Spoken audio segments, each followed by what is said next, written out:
अय्यो, आज मी आणलोय potatoes bites. अगदी कुरकुरीत, टेस्टी आणि झटपट होतात बघा. कोबी मंचुरियन आणि भजी करून कंटाळा आलाय. आता यावेळी हे स्नॅक करूनच बघा तुम्ही. एकच नंबर. खरं सांगू तुम्हाला, टेस्ट करायला पण एक पण शिल्लक राहणार नाही बघा.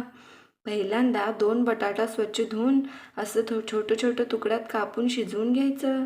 असं छान शिजल्यावर त्यांना कुस्करून घ्यायचं. आता यात मीठ अर्धा चमचा, थोडंसं काळं मिरी कुटून, कॉर्नफ्लॉवर 2 मोठे चमचे, साधारण 50 ग्रॅम, चिली फ्लेक्स आणि हर्ब्स पण घालू शकता, तुमची मर्जी. आणि आता हातानं यात कणिक मळायचं. चपातीच्या कणकेसारखं कणिक झालं पाहिजे. तुम्ही आणखी कॉर्नफ्लॉवर किंवा थोडंसं दूध पण घालू शकता, पण कणिक असं मळून झालं पाहिजे बघा. आता याला मालिश करून लांब करायचं आणि असं छोटं छोटं तुकडं करायचं. बघा मी कसं डिझाईन केलं. झारीच्या मधल्या भागानं असं हलकं या गोळ्यांवर दाबून असं डिझाईन करायचं. मुलांना भारी वाटते ना खाताना, म्हणून तुम्ही असंच गोळं पण करून तळू शकता, तुमची मर्जी. बघा की हो, किती छान छान डिझाईन तयार केलं मी. मस्त मस्त. आता यांना तेलात पोहायला सोडायचं. हां, त्यांच्या आधी मसाला तयार करूया.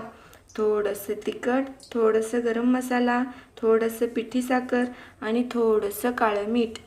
तुम्ही चाट मसाला पण वापरू शकता. हे सगळं हाताने मिक्स करून ठेवायचं. तेल छान तापलंय. मध्यम आचेवर तयार केलेलं डिझाईन तेलात पोहायला सोडायचं. अगदी 1 मिनिटात तळून होतात बघा आणि अजिबात तेलही धरत नाहीत. असं सोनेरी रंग येईपर्यंत तळायचं. आणि आता ह्याच्यावर मसाल्यांचा पाऊस पाडायचं. आता आणि आलटून पालटून छानपैकी सोनेरी तळायचं आणि चटपटीत मसाल्यांचा पाऊस पाडायचं.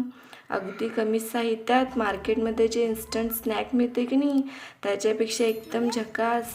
घरीच बनवा स्नॅक आणि एन्जॉय करा. तुमच्या घरात मेंबर जास्त तर मग बटाटा पण जास्त. It's simple.